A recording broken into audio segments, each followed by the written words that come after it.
So I'm really excited to have you here today. Again, Gail, for any of our listeners or viewers, if you attended the 2020 Massage Marketing Growth Summit, then you should already recognize her. You probably already know her much more well than you know who I am.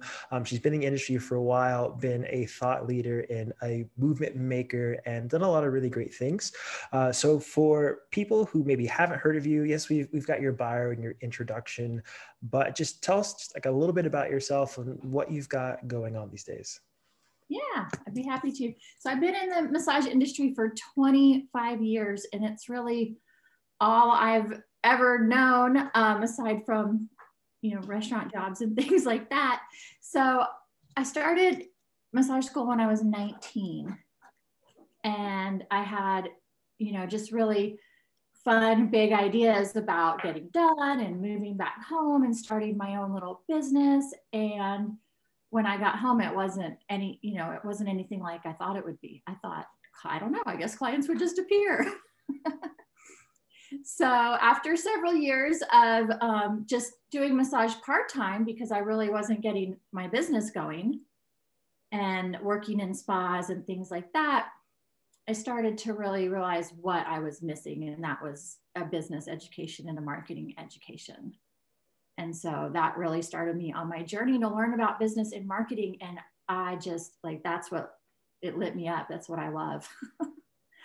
So as much as I love massage, I also love the business and marketing side of it. And since a lot of therapists don't love that side of it, I have a real, feel like a calling to help people learn to love it, or at least learn about it enough that they can have the success that they want. Yeah, absolutely. One of the things I really enjoy is figuring out where people come from when they come into not just massage, but really just, this podcast, the Massage Boss podcast, the entrepreneurship side. And I like to take a look back. So what was like young Gail like when she was roaming through the halls of Watauga High? Like, what were those days like? What were you interested in? What was that time period like? Oh, young Gail was not interested in school for sure. I have always, as far back as I can remember, I don't like being told what to do. So I even remember in preschool on my little floor mat thinking, well, they can make me lay here, but they can't make me sleep. So that's kind of probably what my biggest core value is, freedom and feeling like I can do what I want. And so I think that's what really attracted me to massage therapy, is that, I could be self-employed and I didn't have to go to school for 4 years. And I'd gotten a few massages and I was like, oh, I could definitely get into this, like the music and the oils, and I liked everything about it. So I think it was just that wanting to have that freedom and that lifestyle that I thought a massage therapy career would give me.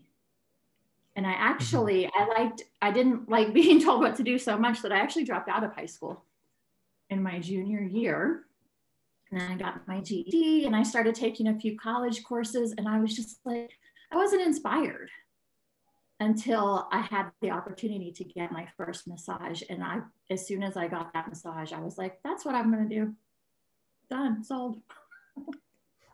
And I love that way of getting into the industry. I think we see that a lot where someone has they experience body work firsthand, and that's where it clicks for them. Okay, this is the thing that I want to do. And I know for you that it was maybe not super direct, but almost a straight line shot of, okay, I'm going to do this and get into it. But I want to look a little bit at just how other things have affected you. I know in some of the earlier times of your career, maybe pre-career, you're working at a bed and breakfast, going to massage school, as well as then kind of working at day spas before going out on your own. That time where you were being employed, whether it was from the bed and breakfast or working in a spa, what were some of those things that you learned, you were able to take away before you jumped into entrepreneurship? Yeah, well, I think one of the biggest things I learned is that I learned what I needed to learn. So I was watching some of the other therapists and my boss at the spa, and I thought, gosh, you know, she rebooks every single client. She sells products to every single client. And I'm like, I'm not doing that. What am I doing wrong? And that's what I felt like was, what am I doing wrong? And she was pulling these reports and she's like, you guys, your booking numbers aren't where they should be. But I was also thinking, but you're not teaching us how to do it.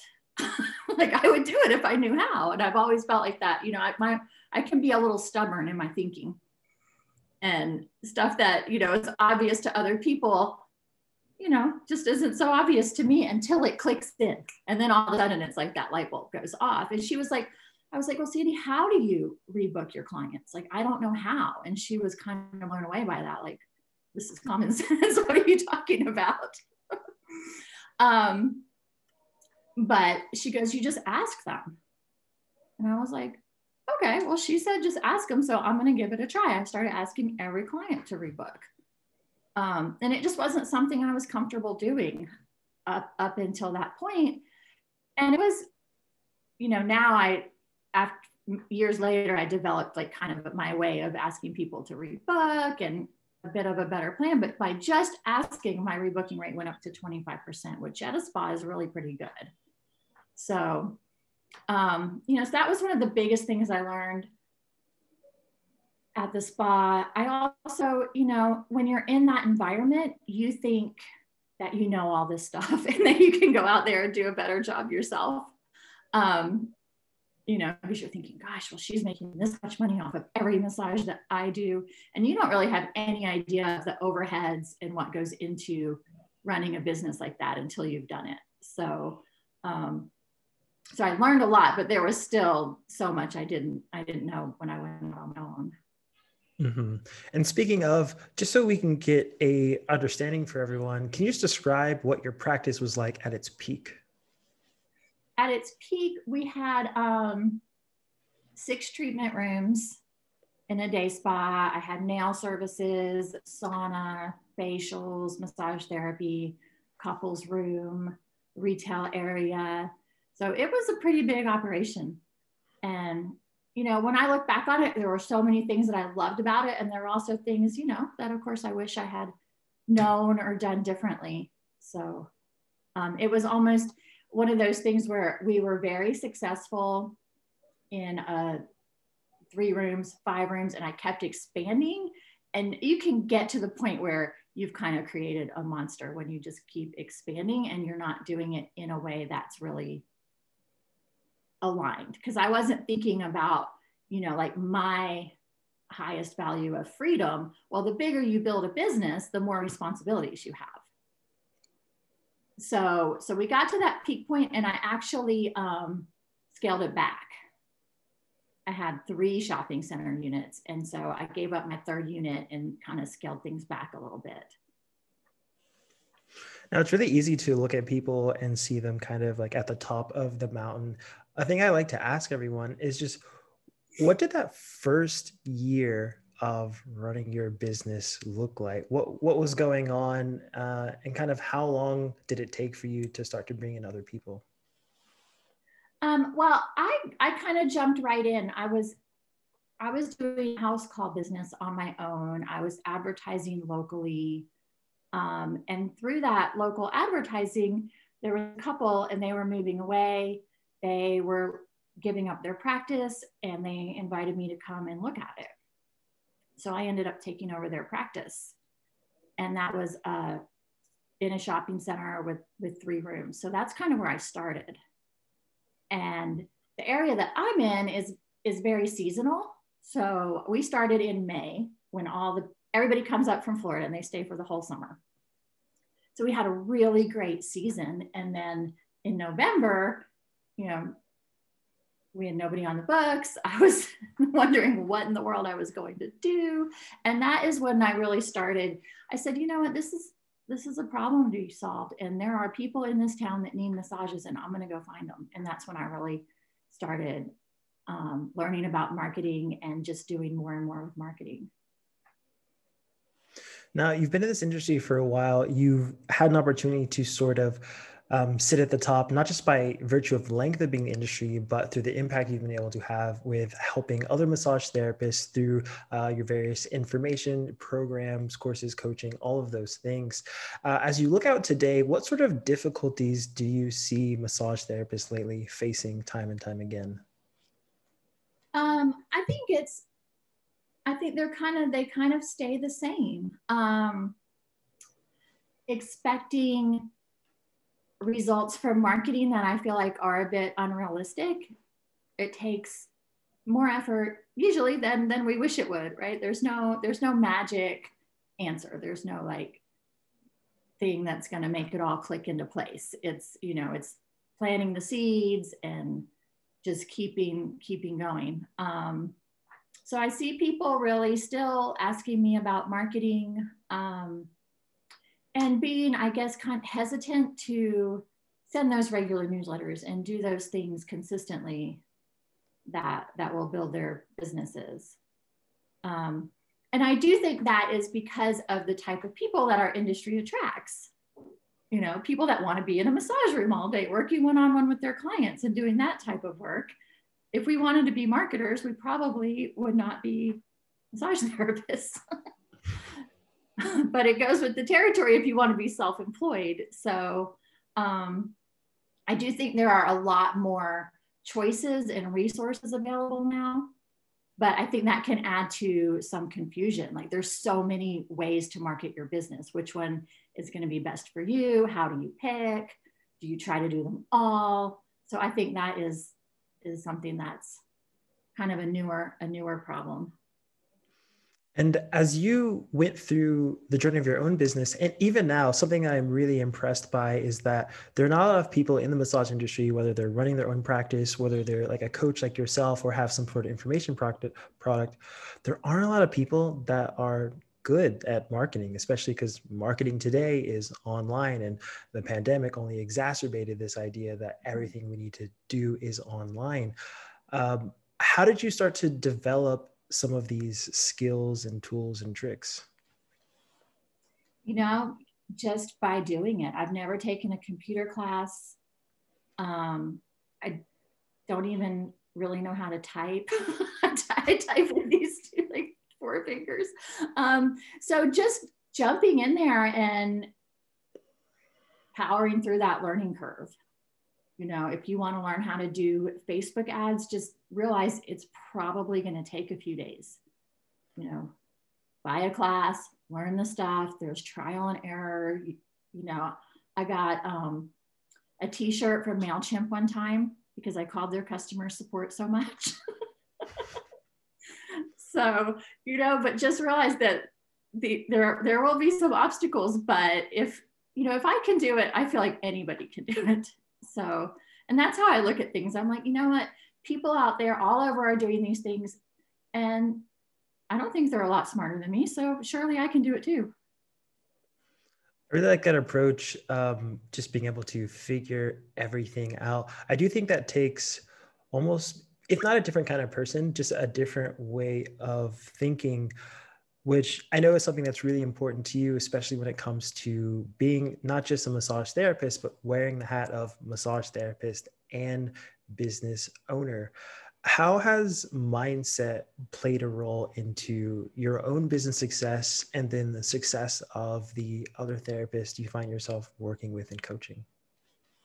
Yeah, I mean, it's pretty much everything. You know, what you think about a situation is going to affect how you approach it, and, you know, the choices that you make. So one thing I hear a lot is, well, I don't want to work for free. But, you know, anything that we do, if I spend 5 or 6 days building a website, I'm technically working for free, but I'm working for a goal.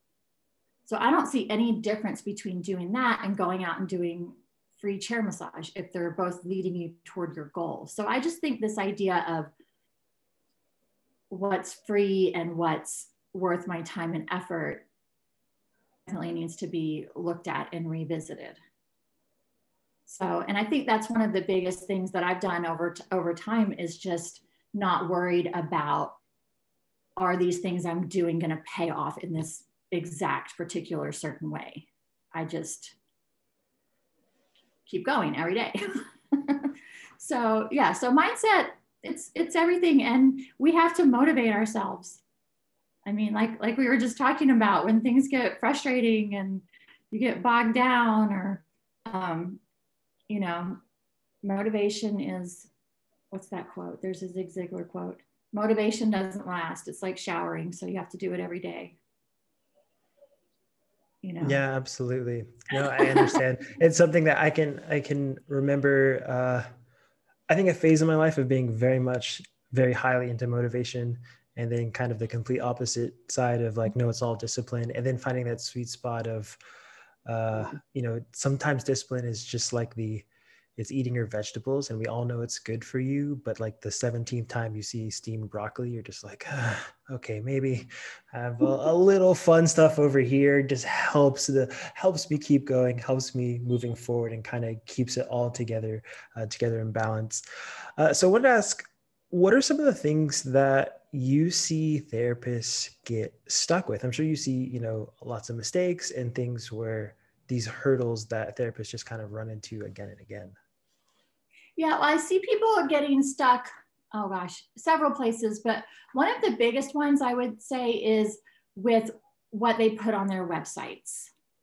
So, making their websites all about them, their education, what they know, and really that should be all about the clients. So I think just knowing how to say things on your marketing materials, on your Facebook posts, on your website. And it's something that can be learned, just how to speak like to the clients instead of about yourself.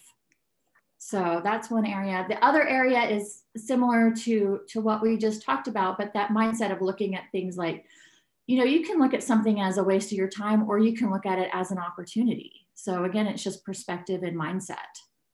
And I think there's a lot of not just getting out there and trying stuff. Like I always say, just go out there, try it. If you want to try something for your marketing, try it for 3 months. Then you'll know if it's working or not. If you try it for a week, you don't know anything. You haven't given it enough time to work. So, giving things enough time to actually, take root and start working. So giving up too quickly, definitely.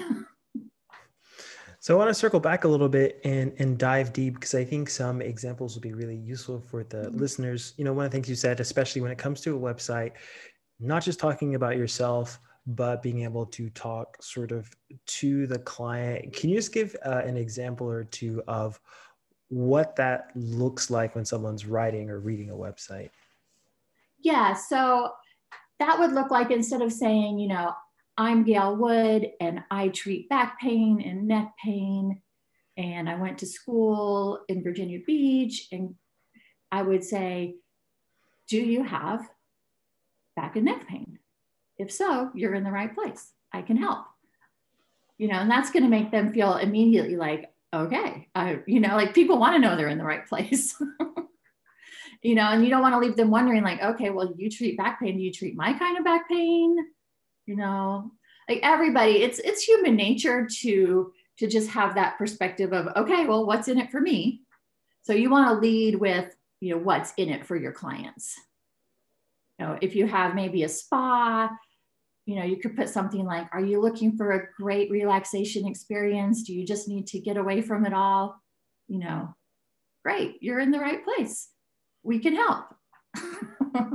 So just having that client-oriented stuff. Now, there's definitely places on your website, like your About Me page, where that's where you can talk all about yourself and your credentials and things like that. You definitely want to make sure that,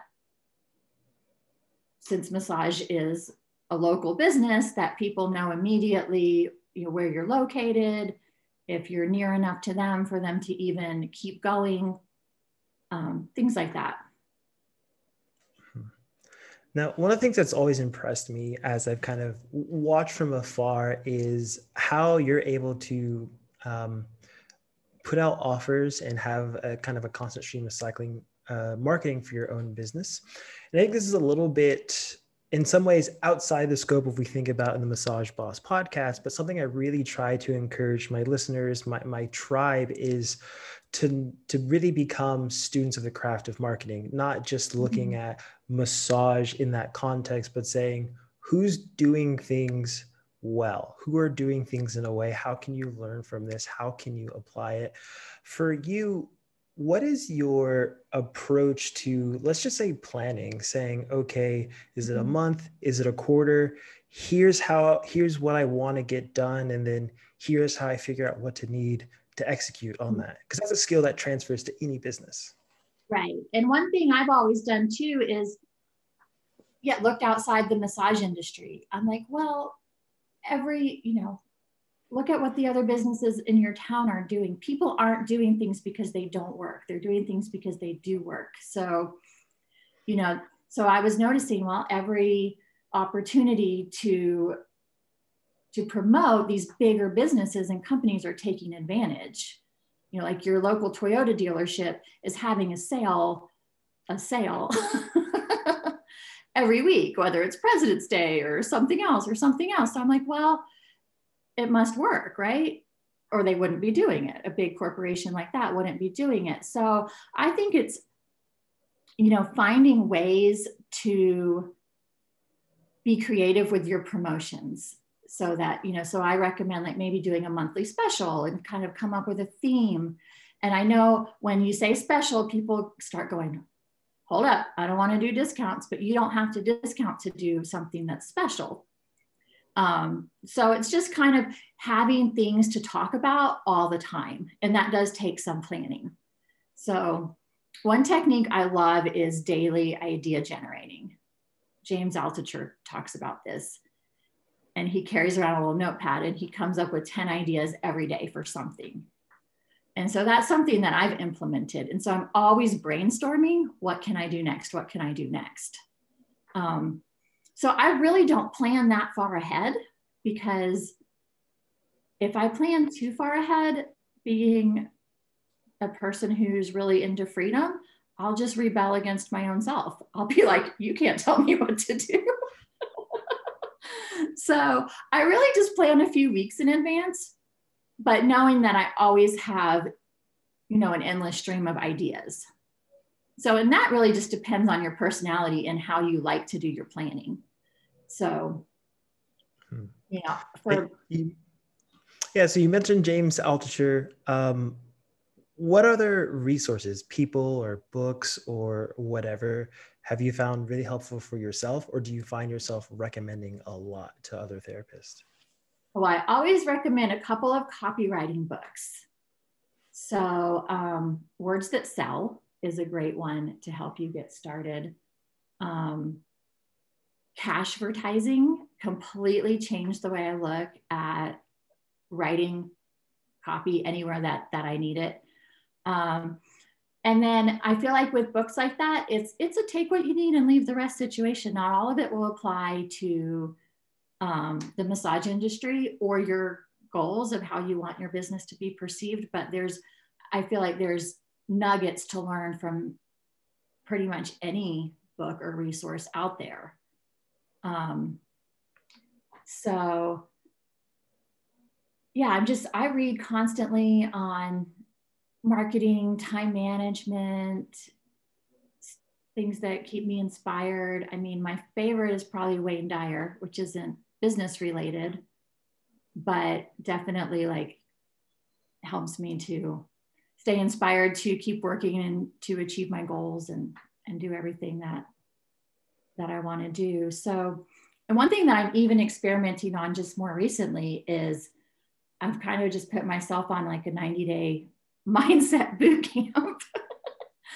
So every time I feel my mind like wandering into maybe some negativity or scarcity or something like that, I'm like, oh, I'm just going to put on an audio. I'm just going to like cut it off and not allow myself to go there. So we'll see how that goes.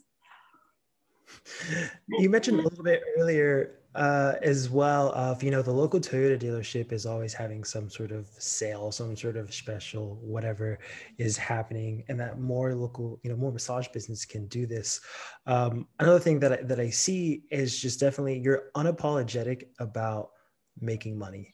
And I think in this industry, there's a lot of people who are afraid, whether it is their naturally introverted kind of person, whether we're seeing like gender come into play and women not feeling the need to can be out and loud and about. Was that something that was always an issue for you, or how did you overcome it? Like, how have you gotten to a point where you're kind of like, hey, I'm Gail, I love what I do, and I'm going to get paid for it. Pay me, let's go. I had to do a lot of mindset work. And one of the biggest things that helped me, this was years ago when I was first getting started in my spa, was the concept that if you're not selling, you're not helping people. So if your goal is helping people, selling is, the vehicle for doing that. So having money is just a natural result of helping as many people as you can. So, and that selling is a service. If you're not selling, then you're not telling people how you can help them. And if you truly believe in your product or service, you would want to make sure that people know what it is and how to get it. So, there was an example on one of my very first mindset CDs. This was before, podcasts and all of this stuff. But it was, I bought it at Sam's Club, and it was just like Jim Rohn and Zig Ziglar and some of the old Bob Proctor, some of those old guys. And Zig Ziglar gives this example of, he was selling pots and pans door to door. These pots and pans that would, cook your food and it would retain more nutrients and your family would be healthier. And he got to this house that looked just really run down and poor. And he didn't offer him the pots and pans. And the man, the man was like, he was really upset. He was like, don't you think I want my family to be healthy? And it was just such a mindset shift for me when I heard that story. It's probably on YouTube. You guys should listen to it because I didn't tell it very well. But it was such a mindset shift for me that if I'm not offering my stuff to absolutely everybody, that I might be not being of the highest service. And it was a huge thing for me to learn, like not to judge my client, whatever kind of car they pulled up in, because I would be like, well, I'm not going to try to sell this lady in this old rundown car all these skincare products, because I would feel kind of bad. But then I was like, that's not right. I'm going to treat everybody the same. I don't know. We don't know what people have in their bank account or what their priorities are. So I just said, I'm just going to do it across the board. And I'm just going to make it my personal policy that I always try to rebook my clients. I always try to sell my clients products if it's something that I think that would really help them. Obviously, I'm not going to push products that I don't think would be useful, but I'm not going to not push the products because of some external factor, So once I started doing that, it was absolutely life-changing. I was just like, I'm just going to ask everybody. It's my personal policy. It's my business policy. In my business now, I tell my VA all the time, I'm like, well, our business policy is to always be selling. So never send anything out without some kind of offer on it.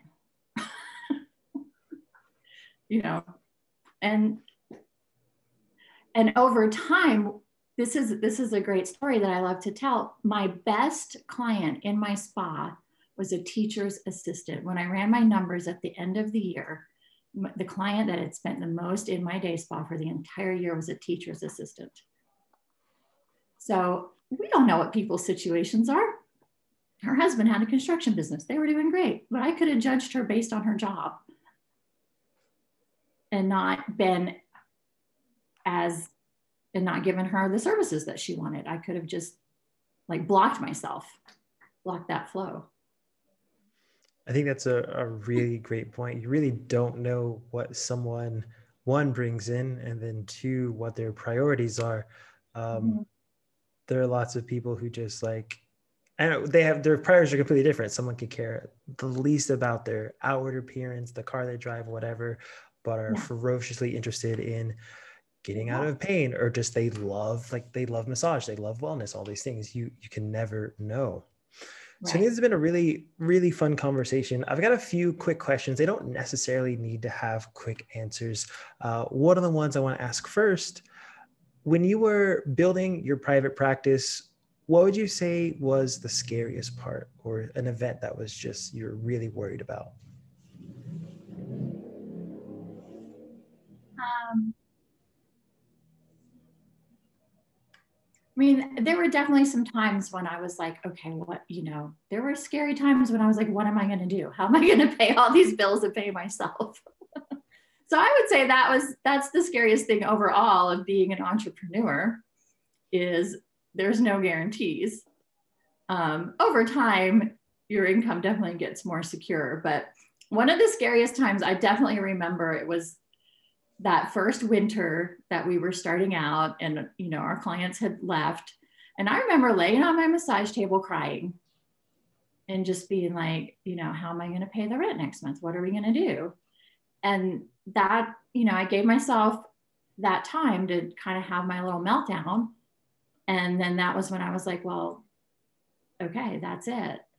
I'm going to go out there and find the clients.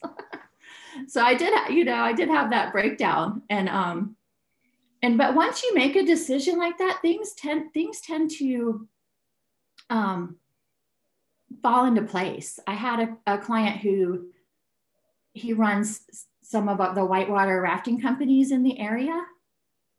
And he said, Gail, if you give me 24 massages, I'll help you redo your rack card.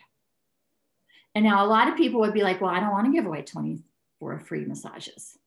But he's really smart, and he has $1 million business doing whitewater rafting. So I saw a huge opportunity there.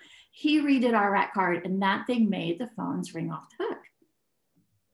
It was amazing. The skiers came into town, and I couldn't keep up with all of the clients calling me and wanting to come in. So I think now I'm kind of forgetting your question, but I think one of the best things we could do in general is see opportunities for what they are and just go for them, And so you mentioned, having this moment of it being really really stressful. You cried. I think this is something that I feel like probably happens to entrepreneurs a little bit more than it may happen to everyone else. Life is stressful. Running a business just adds on top of it. Mm-hmm. When you find yourself stressed or overwhelmed, what's your go-to? How do you either find relief or diffuse a situation? Like, what's your thing? Usually just taking a break from it. I take a lot of walks, get out in nature, give yourself some kind of reset. The other thing that really helps me is to realize, okay, like this feels like a big overwhelming problem, but let's look at reality. Am I okay for today? Do I have food in my fridge? And just kind of getting into that gratitude, like, yes, there's a problem here, but I have so many things to be grateful for. And, even at my spa, like, yeah, I was worried how I was going to pay the rent, but I had a huge opportunity. I had 3 nice rooms. I had a beautiful lobby.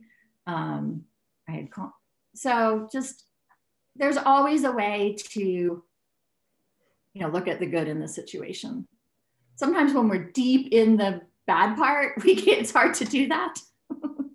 So getting away from it, giving yourself some separation, being like, well, I'm just not going to worry about this for one day. That problem, you can pick that problem up again tomorrow. So there's just so many, I have a lot of go-to techniques. Now, there's no right or wrong answer to this, but what does it mean to be a massage boss to you?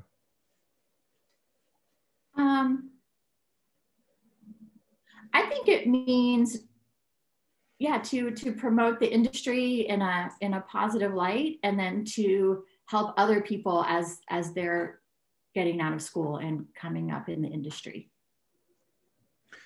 And is there any advice that you'd wish you'd received sooner?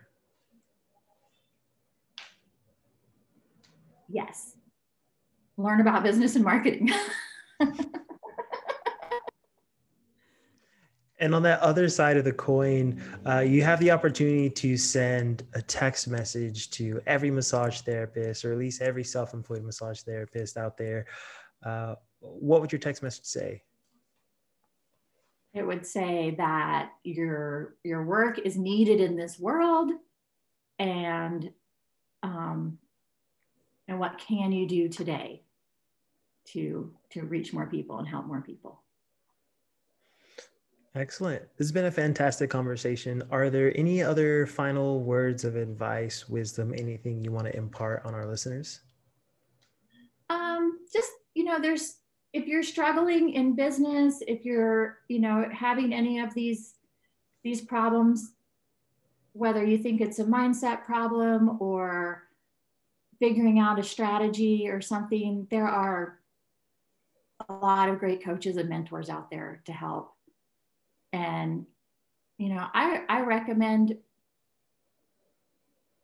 taking advantage of those resources, whether it's, and you can do it on all different levels. So start with some ebooks. If those are helping you, take a class, and then at some point you may want to do some one-on-one coaching and get some specific advice for your business. But, there's a lot of resources out there. So you're not alone, and,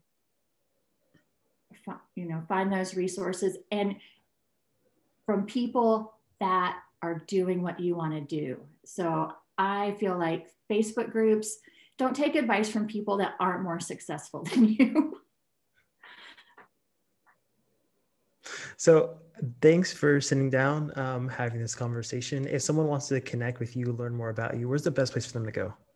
Yeah, I have a website, massageandspasuccess.com. And when you go there, I've got some free gifts, a free toolkit with some different trainings and classes in it, and also some marketing content samples. And I have a second website, elevatewithgail.com, where I focus on more of the mindset, online business. So you can come and check that out as well. So I highly encourage everyone to go check that out. I think she's got some amazing resources and content that she's constantly putting out. There's no way you're going to go there and not enjoy what you find. I realize as I record these, I say thanks like 100,000 times, it feels like, but really thanks again. Thanks for everyone who's watching and listening as well. I'll catch you all on the next one.